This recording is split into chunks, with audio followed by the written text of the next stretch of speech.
Hello po mga kapraps. Dito tayo ngayon sa bayan ng Liliw, Laguna. Bali, mayroon tayong property na pupuntahan. Isang farmland po na palibot ng bakod. Itong kalsada na to ay papunta po ito. Ang direksyon na to papunta sa main barangay road. So diretso na po yan dito sa property mga kapraps. Kasi ang nagpagawa ng kalsada na to, itong kalsada na to, nagpagawa nito ay yung may-ari nito mga kapraps. Itong property. At saka yung may-ari nitong property na ito, siya din yung may-ari ng i-offer ko sa inyo na property. Yan, ito po ang kalsada mga kapraps, papasok doon sa i-offer ko sa inyo. Isang farm lot po dito sa bayan ng Liliw, Laguna. Pasok na po dito ang sasakyan mga kapraps. Sa ngayon lang ay ang sementado lang po yung daanan ng mismong gulong ng sasakyan. Tapos pwede rin po dito yung motor. Ang distansya nito sa town proper ng Liliw ay nasa mga kapraps, nasa mga 25 minutes travel time. Kasi itong property ay boundary na po ng bayan ng Liliw at saka Magdalena. Kaya sa ngayon ang dadaanan natin para mas mabilis po, dito tayo dadaan sa bayan ng Magdalena. Okay. Pasok na tayo mga kapraps. Pati ito, isa lang din po ang may-ari nito. Kasi ang binibenta lang po ng seller, ito lang po, itong pupuntahan natin. So, nasa 2,000 square meters po ang buong sukat. Palibot ng bakod. Okay. Ako nga po pala si Buds, ang inyong laging kasama para sa virtual viewing sa mga property na in-offer namin. Yan mga kapraps. Meron na po itong gate at saka yung kalsada mga kapraps, ayan ang kalsada, malapad po yan, diretso na po mismo sa property. Ayan po, yan, ito na po ang boundary mga kapraps ng property, itong gate na to mismo. Sasamahan nyo po ako, ikutin natin to. So nasa 2,000 square meters po ang buong sukat nito. Okay, yan, nandito na tayo ngayon sa loob ng property mga kapraps. Ayan ang bakod, palibot na po yan. Yan, mula dito, ito yung boundary. So may sementado na tayong pader at saka sa taas ng pader mga kapraps sa sementado ay mayroong barbed wire na may barbed wire din na bakod. Okay, ikot tayo. Ang tanim dito sa loob ay mayroong mga lansones. Yan, patag na patag ang lupa mga kapraps. Mayroong puno ng langka. Tapos dito mga kapraps, itong property ay mayroong piggery. So kaso nga lang po ay hindi na siya nag-ooperate. Wala nang alagang, hindi na inalagaan ng baboy mga kapraps. Pero kung sakaling mabili nyo po yan, o mabili nyo po itong property, so pwede nyo pong lagyan ulit yan ng baboy mga kapraps. Itong mga kulungan na ito ng baboy. Ito may puno ng langka tayo dito. Yan, may mga bunga na rin yan.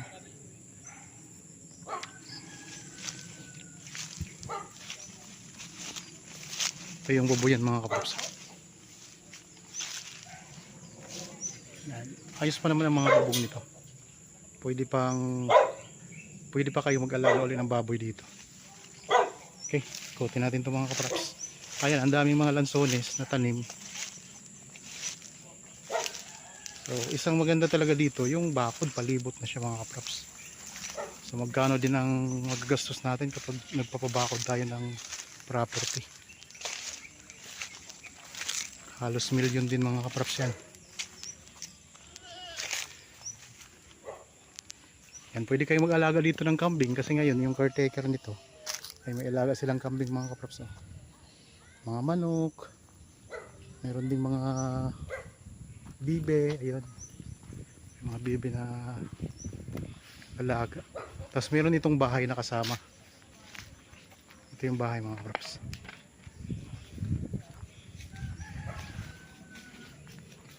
Tapos dito may isa pang building na baboyan. Dito pala, dito sa kabilang building, meron silang alagang baboy dito mga kapraps. Ito. So pwede dito mag-alaga ng baboy. Backyard piggery mga kapraps. Ayan, may mga native na baboy pa dito sa alaga.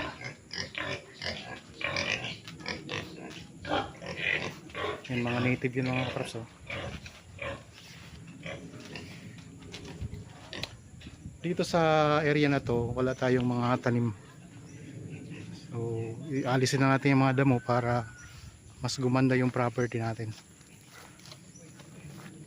May mga native pala na baboy dun eh. Oh, may mga native.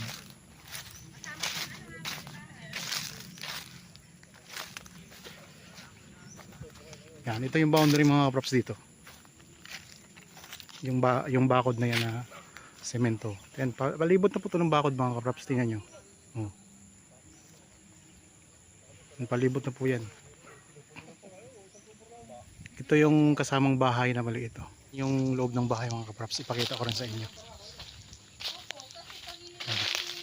So medyo maliit lang siya na bahay mga kapraps.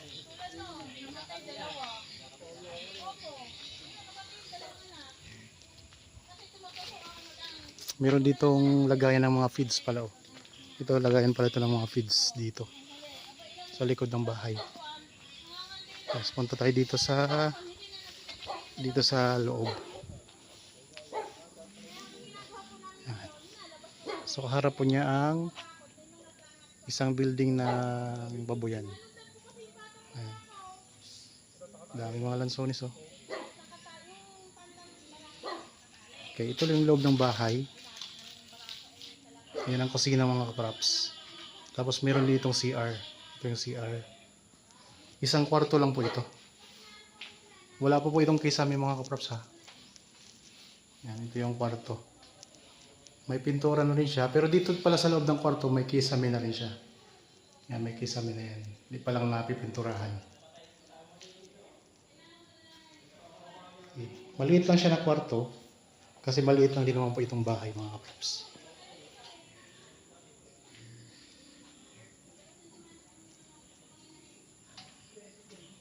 Yan, ito yung CR.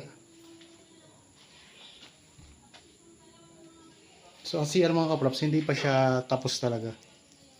Ano pa lang, rough, ano pa lang po ang pagka-semento. Yan.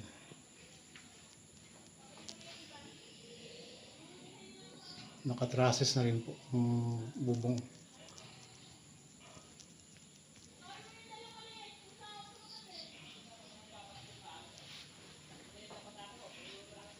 Nandito, naka-screen siya. May guyabano din na tanim mga kapraps. Okay, labas na po tayo ulit. May kuryente na po ito mga kapraps at saka linya ng tubig.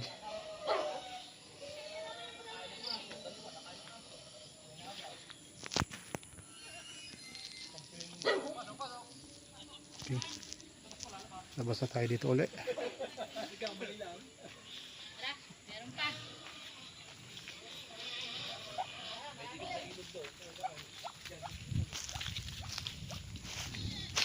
Ikot pa tayo mga kapraps.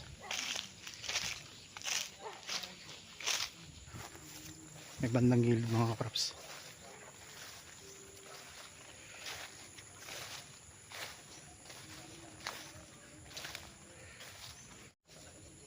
Bali tatlong building na babuyan mga kapraps pala.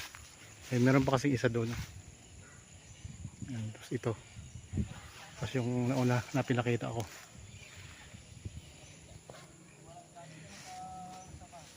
Palibot na po ng bakod mga kapraps. Wala na kayong problema sa bakod dito. Yan, ikot na natin ang camera. May mga katabi din kayo dito mga farm. Ulitin ko lang po, ang property na to ay may sukat na nasa 2,000 square meters. Isang farm lot dito sa Liliw, Laguna. Pero ang kinaroroonan ng property ay boundary po siya ng bayan ng Liliw at saka Magdalena. Mas mabilis po dumaan dito sa bayan ng Magdalena kasi wala tayong dadaan ng tulay. Kapag doon kasi tayo dadaan sa daanan papuntang Liliw, ay tulay po ang dadaanan natin. Ano pa lang siya, footbridge pa lang siya mga kapraps, hanging bridge. Pero dito, pag dito tayo dadaan sa Magdalena, diretso na po ang sasakyan mismo sa loob ng property. Nakita nyo naman po yung daanan, sementado na po yung bawat gilid na dadaanan ng gulong ng sasakyan. Kaya ayos na ang pagpasok. Okay, dito tayo ngayon sa may bandang likuran ng property. Yan, ito na po yung boundary mga kapraps. Dito medyo sumukal ng konti. Yan, sumukal ng konti mga kapraps. Pero pag nalinis natin to, maganda to mga kapraps kasi patag na patag ang lupa. Tingnan nyo. Tapos marami siyang tanim na mga lansones. Mayroon ding tanim na mahogany sa may bandang likuran pala mga kapraps. Tara, ikot-ikot tayo.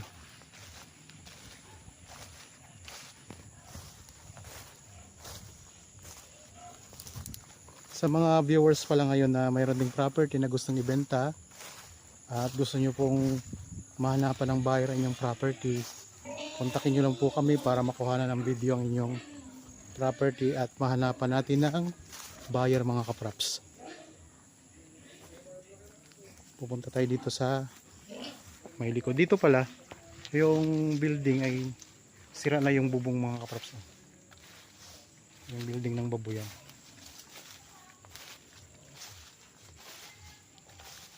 Punta tayo dito sa likod.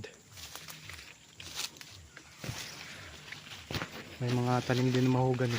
Ito yung may tanim na mahogany, yung tinuro ko kanina. Ayan. So ito naman yung bakod sa likod. Tapos mga kapraps, ito yung corner, pinaka corner ng property. May katabi kayong farm din. Yan, lansonisan po yung katabi ninyo dito. So nandito lang tayo. Ito yung boundary natin. Palibot na po ng bakod. Kaya wala na kayong problema sa bakod mga kapraps. Dito nga po sa part na ito ay mayroong tanim na mga puno ng mahogany. Ayan o.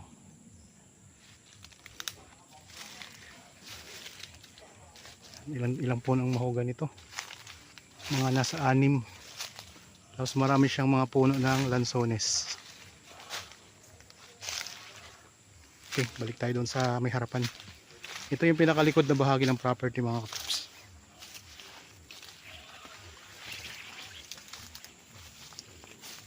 So kung interested kayo sa property na ito, naghahanap kayo ng property dito sa bayan ng Liliw, pwede nyo po itong tingnan mga kapraps. So wala na kayong problema sa bakod, pasok ang sasakyan.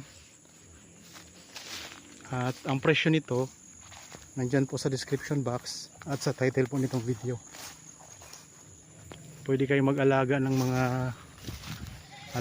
alagaing hayop, kambing, pwedeng ditong baka kabayo, mga native na manok, mga bibe.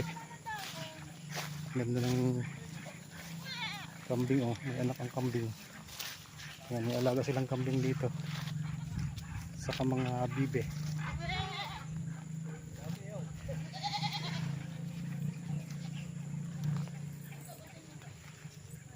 Okay, ikot tayo mga kapraps. Balik tayo dito sa may unahan. Itong area na to, ito yung maraming mga lansones. Meron na po ditong linya ng kuryente at tubig mga kapraps. Mayroon ding puno ng langka.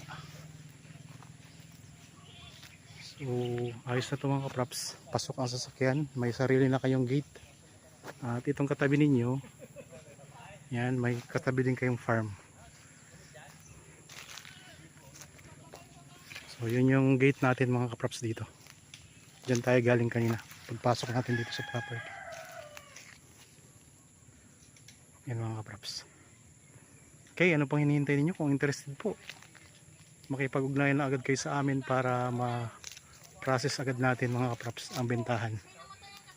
Okay, sana nagustuhan nyo po ang property na ino-offer ko sa inyo ngayon. Para po sa mga bago pa lang sa aking channel at napadaan lang po dito sa aking channel, huwag nyo pong kalimutang mag-subscribe at pindutin na rin po ang notification bell para maging updated kayo sa mga bagong property na i-offer namin.